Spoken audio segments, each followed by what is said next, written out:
What is up, my people? We are back.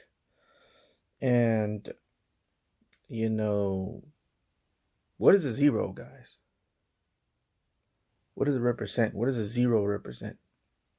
It represents a hole that gets bigger the more you add to it. It's zero literally means nothing. It means void. It also means possibilities, but the more value you put on the O, the more deeper you get into the hole. That's bars. And that's something some of these people don't understand. They don't they can't comprehend, these meanings. And they keep putting this extra value on that O. And they'll do anything and everything to maintain that O.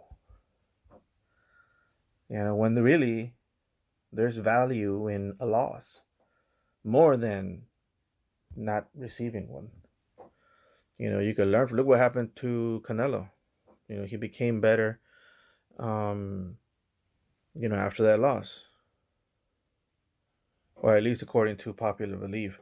I personally am not one that believes that Canelo didn't have any head movement and then he got blessed by Mayweather and now all of a sudden he's, Mike Tyson or something. I mean, yeah, sure, he learned something from him, just like he learned something from Gennady Golovkin, but you know, it's a bit of an exaggeration. It's almost in a sense, in a way, kind of like saying that Canelo's only that way because he lost, which kind of. The point is that there's value in losing, you know, and there's actually more value in losing than in not losing. Um, so just something to think about. Look at Floyd Mayweather. He didn't lose, and people still don't. He has to constantly remind people, "Hey guys, I didn't lose." Some people still don't like him. Some people still don't think he's that great. Um, but yeah. So Devin Haney got his valuable zero back. A lot of people are happy. A lot of people are indifferent, like myself. And a lot of people, are sad because for lots of reasons, right? Everybody has their own agendas. You got the Tank Davis fans who want to get credit for something they didn't do or that Tank didn't do. You got the Ryan Garcia fans who, you know, I mean, to be honest, the Ryan Garcia fans are still going to be happy somehow, um, because they got to see this. you know, the Tank fans are also going to be happy anyways. So the thing is that this whole valuing of the O is what's hurting Devin Haney the most, and not being able to handle a loss is also hurting him. So I would say the good lesson to learn from this is teach your kids how to lose early on, because there's value in losing. It's not all about winning. You know, um, so yeah, man. And now you start thinking about it, and you're like, how come Ryan Garcia got so much um time? Because it doesn't seem. I don't know. It just seems kind of harsh, in my opinion, compared to other people that have gotten um, caught. I will say that it is. It is. And listen, it could be political. It could be that Devin Haney pushed for it. Um, it still makes him seem like sort of a bitch to me, Devin Haney. And his dad, Bill Haney, the way they've been acting about, you know, towards the whole thing, the whole situation. It's not, quote unquote gangster, which is what Bill Haney here says he is, or I don't know what he is anymore. Because first he says he's not with the streets, then he told Mayweather that he's from the streets, and then right now he's, talking about catch me in court, or you'll hear about my lawyers. You know. So these people flip flop. That's one of the things that I hate the most is people that claim to be, hardcore or, gangster or whatever, and then they talk about you'll hear about my lawyers, which is the most ungangster shit you could ever hear in your life. That's it's one of the signs that boxing is so watered down to the point to where we have email champions, and you could fight in court for a fight. You could actually win a fight in court. So I mean, we're more civilized, so that's a good thing. But at the same time, we're not as good at fighting as we used to be, to the point to where, um, we're talking about legislation and shit like that rather than trying to get it in blood. Um, which is weird because one of Devin Haney's fans on Twitter said Devin Haney's gonna get it back in blood. I was like, I don't think he is. I think he's gonna get it back in court, which is totally different.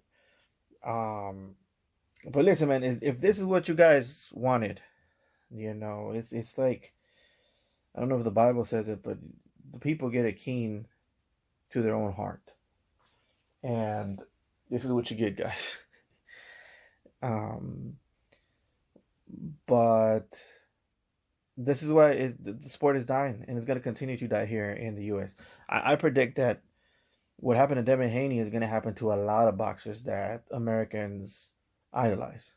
Like Tank Davis, who else?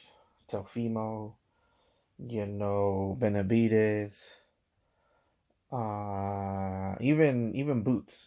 A lot of these guys that have been brought up by the American powerful media machine, because that's what it is. It's perception, controlled perception. Um, Time is running out for them, because pretty soon you're either gonna join the club of real fighters, or you're gonna stay isolated from the rest of the world, and people are gonna understand and gonna see that you're scared. And Americans have been doing that since forever. We make up our own sports because we can't compete in other sports. That's why we got American football. And I'm just being honest, dude. If you don't like it, whatever. We got American football because we can't play real football. Basketball because we couldn't play hockey or whatever. you know. Um, Baseball because we want the ball to come to us. We don't want to chase the ball around. So, I mean, it is what it is, bro. That's what we are. We make up our own. It's like, no. It's like the kid that's like, I can't win, so I'm going to take my ball away and go play by myself. That's what we are, dude. I mean, but anyways, um, you know, um, that's what's happening to us, man. We're becoming way more civilized, and I feel like boxing was our almost like our avenue to the rest of the world. We used to have the best boxers. Of course, some of it was that we were promoting them very well. The world looked at us because we were rich, and we also, like I said, a we're a media controlling. We just know how to control perception. Okay, that's basically it, and we know how to sell people on our greatness. And part of it is because the momentum was on our side. You know, whose momentum, whose power? Power that goes beyond this realm and the next and the next. That guy. Uh, some things, not even the media can control. Some things not even the powers that be can control. And that's when we go to Ryan Garcia, which, by the way, I'm not on his side either. In my opinion, he's part of the problem that we have here in America. He's, how can I say this? He's like the part of this whole new movement that tells you that if you have money, if you're rich, It's not even like a new movement. It's been going on in the U.S. since forever. Um, it's like if you're rich, you're a saint type shit. Um, and if you're poor, it's gonna become a sin here pretty soon. It's gonna become um, it's gonna be against the law actually in a couple of years. Um, and the rich is just gonna keep getting richer, and the poorest communities are gonna get bigger because there's gonna be more poor people. Um, and and if you make money, no matter how you make it, no matter how many people you have to step on. In fact, stepping on people is what's gonna make you greater in this country. Depending on what side you are, of course. Um, then that's how you get credit and become a saint here in this country. Because you understand, in this country, a lot of people believe that Christianity is uh, our religion or our primary religion, but that's not true. Christianity is used to make us feel better about the fact that our religion is money. Money is the number one religion. Banks are our churches. You know, um, the money is what we use, is like our fuel. It's like the Holy Spirit to other religions. um, and our saints are people that make a lot of money, and the worse of the people, the worse of the personality is, and the worse the person is, the more we idolize them. And he's part of that. Ryan Garcia is part of that. And he aligns with those people as well.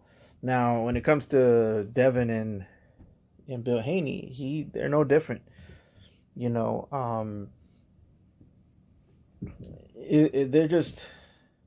they're also part of the establishment, but they're like more in with the government, or not with the government, but with the ruling bodies, the establishment, right?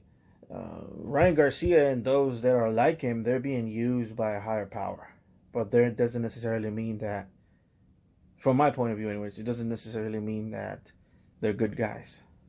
You know, um, it's like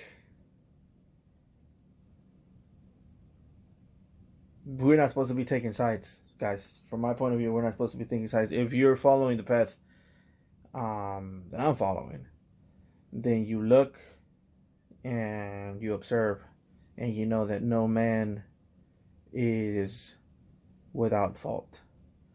And in this case, Ryan Garcia had embodied, the fool, or the Joker, or some people call him the wild stone, or the stone that can't be controlled. And these types, they come and go. They're like bright lights that burn everything around them, including themselves. So in my opinion, it's only a matter of time before Ryan Garcia is no longer, how can I say this? Before his light is no longer shining bright. Bars. But when it comes to Devin Haney, man, he's digging himself a bigger hole. The more things he thinks he's gonna get, that's the thing about that zero that's symbolizing him. That he has embodied, is that the more things that the king does to fill that hole, the less that hole is filled. Pause. But you'll understand pretty soon here when you see Devin Haney, get everything he wanted, and he's still not going to be respected by the people, and he's still not going to be seen as, what he wanted to be seen as. And that's a lesson to be learned in itself.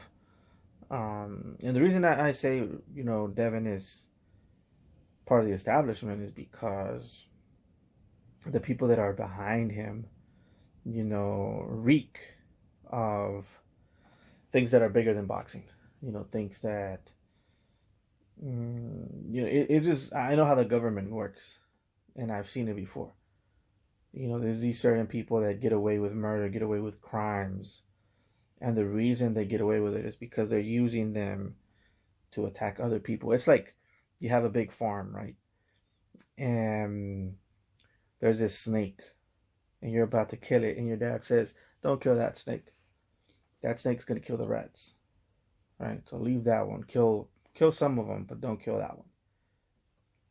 Maybe put him in jail for a little bit, and then make a deal with him that you're gonna make him powerful when he comes back out of jail, and he's gonna be your hand into boxing. Well, I mean, corn or whatever." And that's what I see that's going on here. There is a hand in boxing that's not so invisible. You know who I'm talking about, hopefully, if you know how to read between the lines. There is a snake in boxing that is the hand of the government in boxing. And that's all I'm going to say. Um, you can believe me or not, but it's very obvious. It happens all the time in other things that are not boxing. I just saw a documentary. I think it was called The Octopus or something like that. Um, there's it shows you how the government works, and it's pretty much like a farm. You can't kill all the snakes. You got to use some of them. You can't kill every cat. You got to use at least two of those, but not too many because it's going to kill all your snakes, right? But you're going to call upon him to do a great favor to you, like the Godfather. um, but yeah, I'm just looking at it and I'm like, am I predicting the future or have we been here before? you know, all towers fall, and they usually fall by something that's unwieldy, something that's, the fool or the barbarian, the Mongol, the, yeah, unwieldy. And this has been going on for centuries. Man versus wild. And guess who wins usually? Yeah, all empires must fall. Uh, but this, like I said, they're consuming each other. This flame. This is what happens. When you embody, or maybe he called upon something. You embodied him, and this is you gotta. This is why a lot of people in esoteric stuff, and sorry for me to get so symbolic and esoteric. That's just who I am. Um, they embody things that they don't necessarily know how to put a cap on, and it takes over their lives, and that's what's happening to Ryan. You know, um, and people don't realize what they're getting themselves into sometimes. And sure, they'll be successful, but then that same spirit is going to um, take his, you know, in blood. Um, but that's my thoughts on this, guys. This is why, the future of American boxing is not looking so bright. The future of world boxing is actually looking very good. And I think the same thing is happening outside of boxing. If you look at what's happening with the governments of the United States, Russia, China, Korea, all of these um, countries. But anyways, guys, that's going to be it for today. Please like, comment, and subscribe, and I will catch you guys later.